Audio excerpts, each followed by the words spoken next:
Hi, my name is Victoria Albina, and while we've likely never met, I love you. I love you because you're perfect, whole, and amazing, just as you are. And if you're anything like me, all the messages from the world, from the patriarchy, from your culture and society, from your parents or family of origin, convinced you that you are something other than completely whole, magnetic, magnificent, just as you are.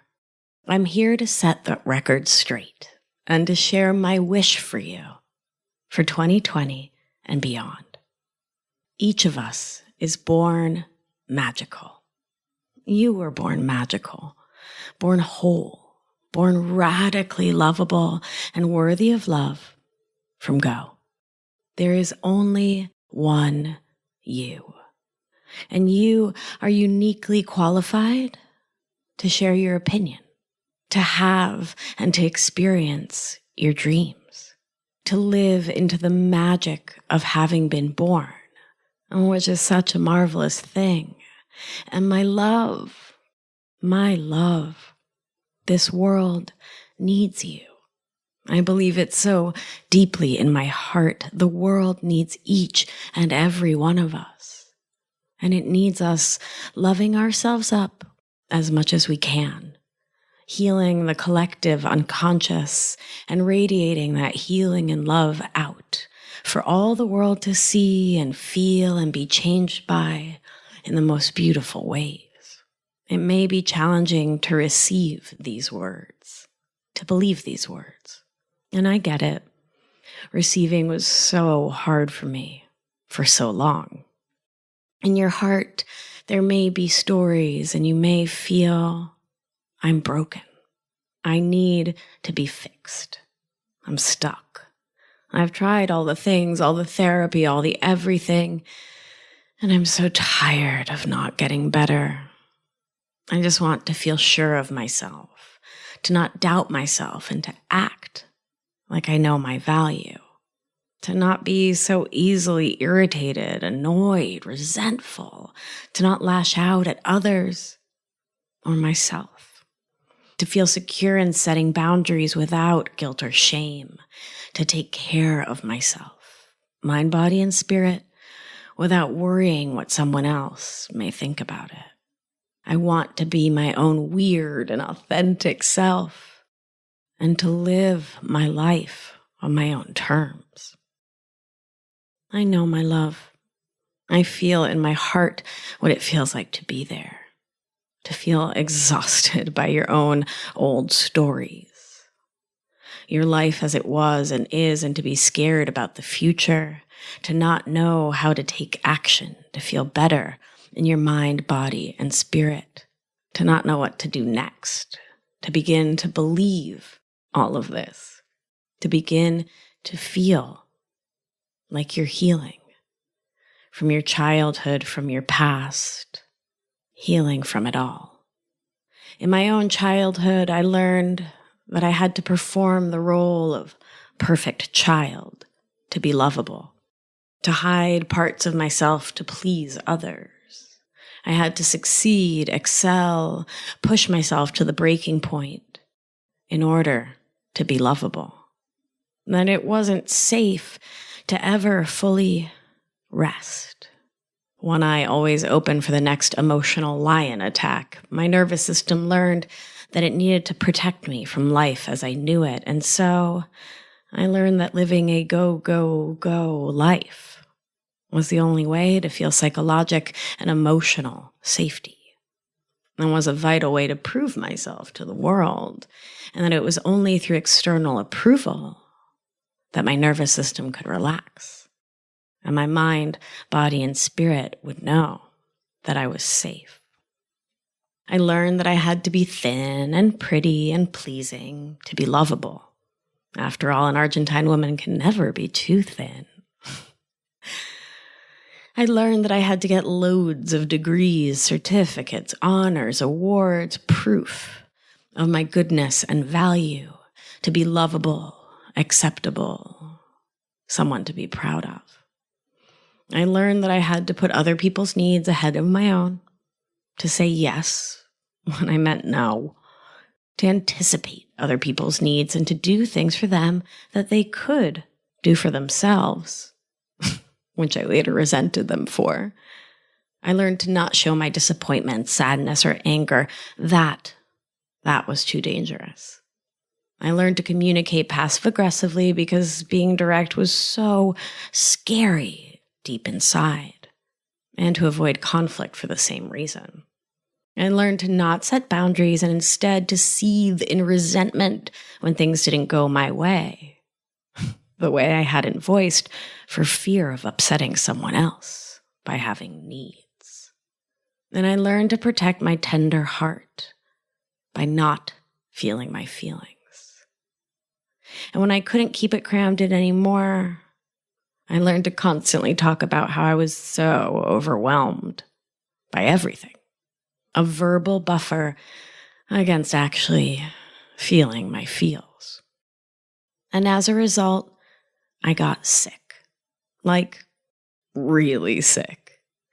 I had wicked irritable bowel syndrome, terrible heartburn that wouldn't let me sleep the night, adrenal imbalance, chronic pain, and a lingering depression and anxiety that I just couldn't shake.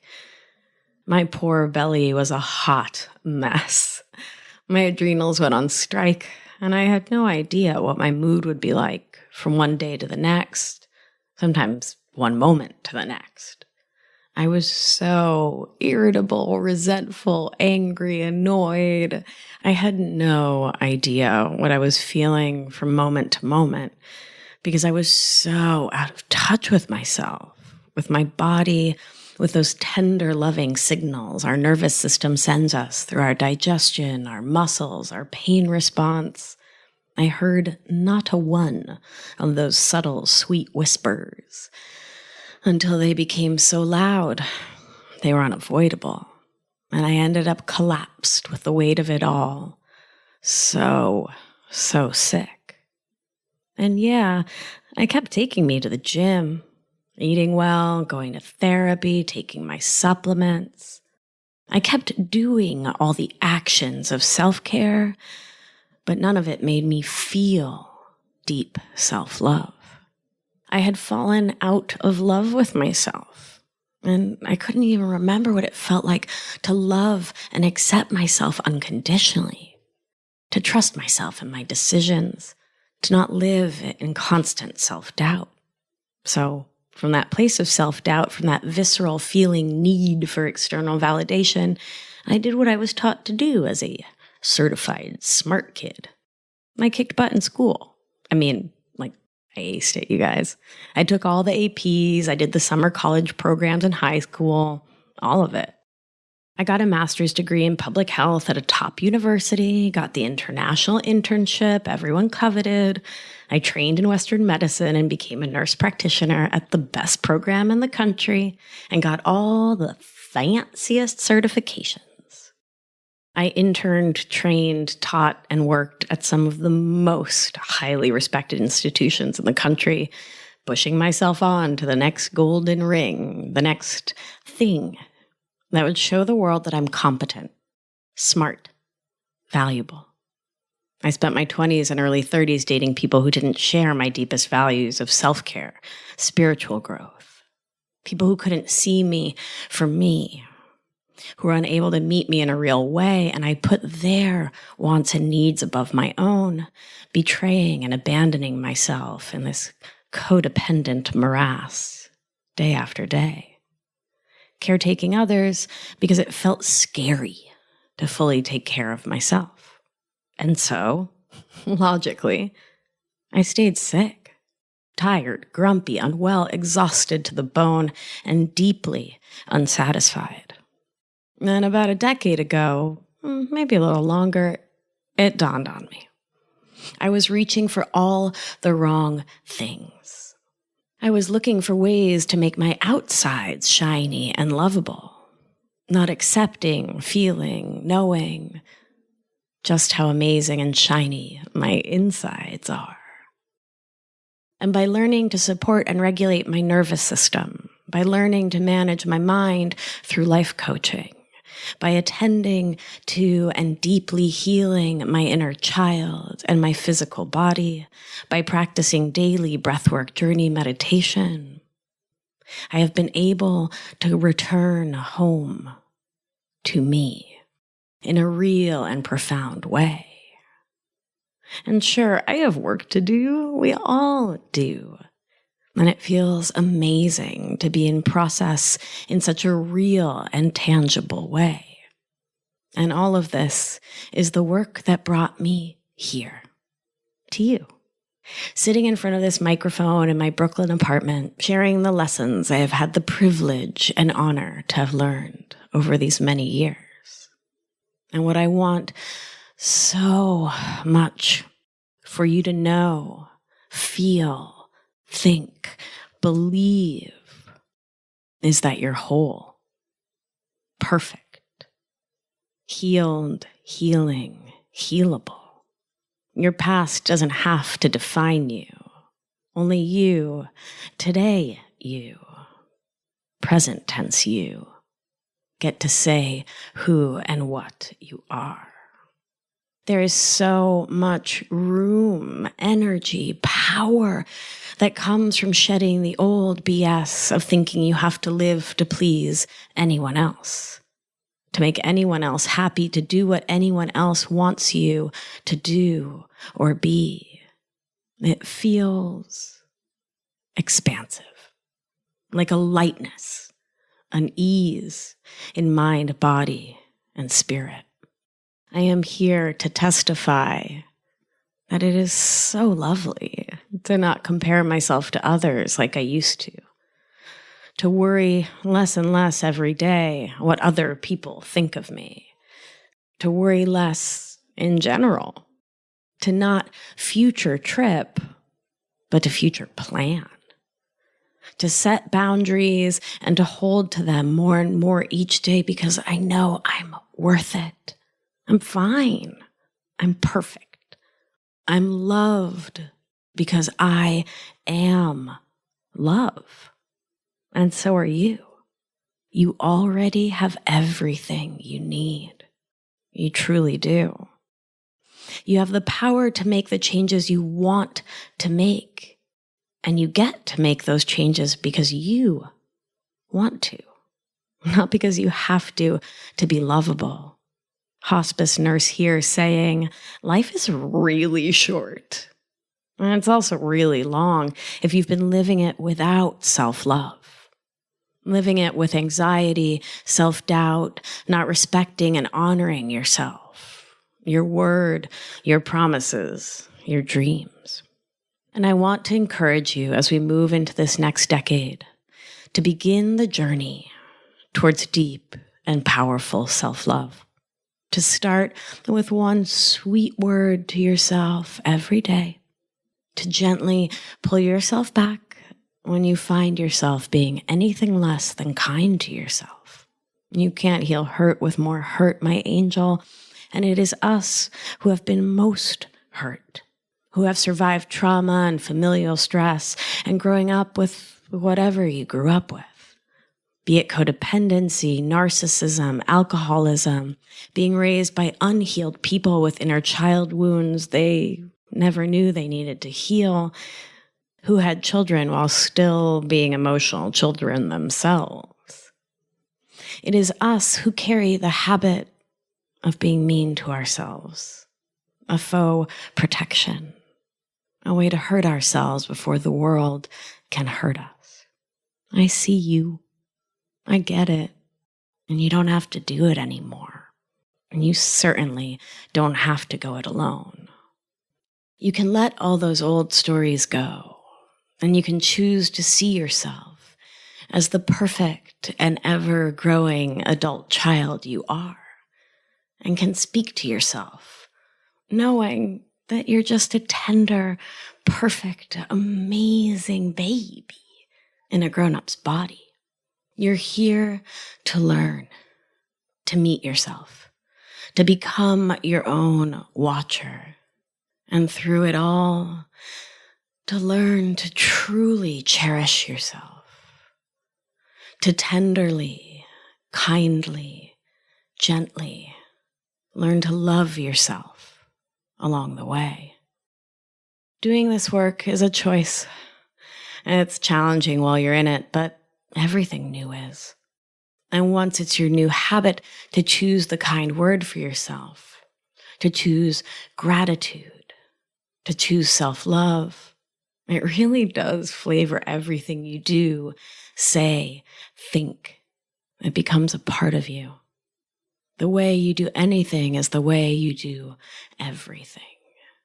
And I know you can love yourself the way I already love you, with full heart, without judgment, with radical acceptance and self-compassion. I believe it in my heart of hearts because I learned to do it for myself, to recover from so much and to be a person I'm truly proud to be. This is my wish for you in this new decade. May 2020 bring you so much to be grateful for, knowing that gratitude is a choice, a thought, and an action, and yours to choose to engage with, no matter what transpires in this human lifetime. This is not to choose fake positivity. Never ever, my love. You get to choose to show up with love first. Love forward for the challenging things. The divorce, the death, the birth, the eviction, the cancer, the struggle, the strife, the hard things in this life. Knowing that the way to show up for yourself and those you love is indeed to feel it all and to return to love and acceptance always. The anger, the sorrow, the stress, feel all of it. There's nothing to buffer against here. And then, when you're ready, in your own time, return back to love, back to the choice of the next thought, the next feeling, the next action, the next breath. May you find the peace, the joy, the confidence, the courage, the self-esteem, the release from anxiety, worry, illness, and familial baggage that you long for. And may 2020 bring you a bounty of beautiful things. And may you love yourself so deeply, daily, in the small and big ways. May 2020 be the year that you finally feel in your bones what it means to say, me first, you second, with love. Thank you for listening. I hope that this has brought you some peace and continues to. I'm so proud of you, so inspired by you for attending to your perfect self. Remember, my love, you are safe, you are held, you are loved. And when one of us heals, we help heal the world.